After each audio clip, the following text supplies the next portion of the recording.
નમસ્કાર, જય માતાજી. હું છું નિશી વાઢેર અને તમે જોયો છો રીચ ગુજુ. આજના વિડીયોમાં આપણે વાત કરશું કે મ્યુચ્યુઅલ ફંડના ફાયદા અને નુકસાન શું છે. મ્યુચ્યુઅલ ફંડના ફાયદા જાણવા જેટલા જરૂરી તમારા માટે છે એટલું જ તમારે મ્યુચ્યુઅલ ફંડથી શું નુકસાન થઈ શકે છે એ પણ જાણવું તમારા માટે ખૂબ જ આવશ્યક છે.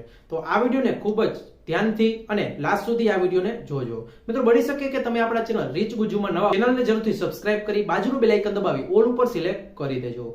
હવે વાત કરીએ કે મ્યુચ્યુઅલ ફંડના ફાયદા શું છે.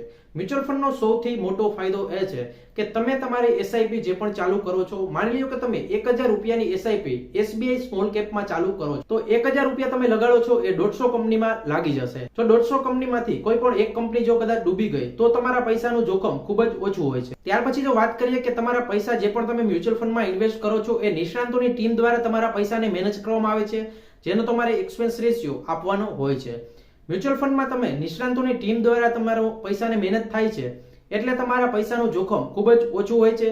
તમે કોઈ પણ જગ્યાએ પૈસા ઇન્વેસ્ટ કરશો તમને ખબર નથી હોતી કે તમારા પૈસા તમે ક્યાં ઇન્વેસ્ટ કરો છો, પણ મ્યુચ્યુઅલ ફંડમાં એક ટીમ બેઠી હોય છે, તે ટીમ દ્વારા રિસર્ચ કરીને તમારા પૈસાને મેનેજ કરવામાં આવે છે. ઘણા લોકોને એવો પણ પ્રશ્ન થતો હશે કે શું મ્યુચ્યુઅલ ફંડમાં પૈસા લગાડી એ સેફ છે? તો હા, મ્યુચ્યુઅલ ફંડમાં પૈસા લગાડી એ સેફ છે, કેમ કે મ્યુચ્યુઅલ ફંડમાં જે પણ તમે પૈસા લગાડો છો તે એએમસી નું ધ્યાન સેબી દ્વારા રાખવામાં આવે છે. સેબી એક સરકારી સંસ્થા છે જેના દ્વારા પૈસાને તમારા મેનેજ કરવામાં આવે છે, તેનું ધ્યાન રાખવામાં આવે છે. મ્યુચ્યુઅલ ફંડમાં તમે ઇન્વેસ્ટ કરો છો તો તમારા પૈસાનું મૂલ્ય પણ વધે છે અને લાંબા ગાળે તમને સારું રિટર્ન પણ મળી શકે છે. મિત્રો, કોઈ પણ બીજી જગ્યાએ તમે તમારા પૈસાનું ઇન્વેસ્ટ કરો છો તો તમારા પૈસાનું જે મૂલ્ય છે એ ઘટતું હોય છે, પણ ખાસ કરીને જો તમારે ઇન્ફ્લેશનને બીટ કરવું હોય તો તમારે મ્યુચ્યુઅલ ફંડમાં તમારા પૈસા ઇન્વેસ્ટ કરવા જોઈએ. મ્યુચ્યુઅલ ફંડ તમારા માટે બેસ્ટ થઈ શકે છે. હવે વાત કરીએ કે મ્યુચ્યુઅલ ફંડથી શું નુકસાન થઈ શકે છે. મ્યુચ્યુઅલ ફંડનું રિટર્ન શેર માર્કેટ ઉપર આધાર હોય છે, એટલે કે તમારા પૈસા ઉતાર ચઢાવ તમને તમારા પૈસામાં જોવા મળી શકે છે.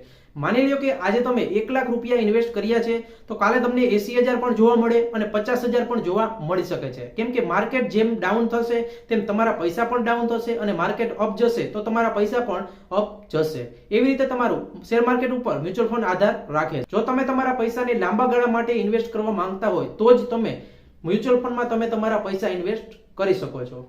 આમાં તમને ટૂંકા ગાળામાં નુકસાની પણ જઈ શકે છે. હવે વાત કરીએ કે મ્યુચ્યુઅલ ફંડમાં તમે તમારા જે પણ પૈસા લગાડો છો તેમને મેનેજ કરવા માટે મ્યુચ્યુઅલ ફંડમાં ખાસ કરીને ફંડ મેનેજર હોય છે. તે તમારા પૈસાને મેનેજ કરવા માટે એક્સપેન્સ રેશિયો તમારા મ્યુચ્યુઅલ ફંડમાં હોય છે, એમાં તમને ચાર્જ ચૂકવવાનો હોય છે. 0.50 થી લઈને 1% એવી રીતે ચાર્જ આવતો હોય છે. પણ જ્યારે તમે તમારા પૈસા રેગ્યુલર ફંડમાં તમે નાખો છો અને રેગ્યુલર ફંડ થ્રુ તમારે ઇન્વેસ્ટ તમારા પૈસા કરો છો તો તેમાં તમને 1% થી લઈને 1.5% પણ તમને એક્સપેન્સ રેશિયો જોવા મળી શકે છે. તેનાથી શું નુકસાન થઈ શકે છે, રેગ્યુલર પ્લાન અને ડાયરેક્ટ પ્લાનમાં શું તફાવત છે, ડાયરેક્ટ પ્લાનમાં કરશો તો તમને કેટલો ફાયદો થશે અને રેગ્યુલર પ્લાનમાં કરશો તો તમને કેટલો ગેરફાયદો થશે, તેનો વિડીયો મેં બનાવ્યો હતો, એ અહીંયા પર તમે જોઈ શકો છો. એ ચેનલમાં જઈને પણ તમે જોઈ આવજો. ત્યાર પછી મ્યુચ્યુઅલ ફંડમાં એક્ઝિટ લોટ આવે છે. કોઈ પણ મ્યુચ્યુઅલ ફંડ તમે ખરીદો છો તો તેમાં તમારે જોવાનું છે કે એક્ઝિટ લોટ કેટલો છે. તમે કોઈ પણ મ્યુચ્યુઅલ ફંડ 1 વર્ષની અંદર જો તમે તેમાંથી એક્ઝિટ થઈ જાવ છો 1 વર્ષની અંદર, તો તમારે તેનો ચાર્જ તમારે ચૂકવવો જોશે. એ તમારે પહેલા જ જોઈ લેવાનું છે. ત્યાર પછી વાત કરીએ કે મ્યુચ્યુઅલ ફંડમાં નુકસાન શું છે. તો મ્યુચ્યુઅલ ફંડમાં તમારે કોઈ પણ ગેરંટી નથી કે તમારા પૈસા આજે તમને રિટર્ન મળે છે એ અગાઉ પણ રિટર્ન જે મળ્યું છે એ આવનારા સમયમાં મળશે તેવી કોઈ મ્યુચ્યુઅલ ફંડમાં ગેરંટી નથી. એટલે મ્યુચ્યુઅલ ફંડ સહી છે એવું તમને કહેવામાં આવે છે અને તમારા કાગળને પહેલા મ્યુચ્યુઅલ ફંડ ચાલુ કરતા પહેલા વાંચી લેજો. એટલે મ્યુચ્યુઅલ ફંડમાં જોખમ રહેલું છે.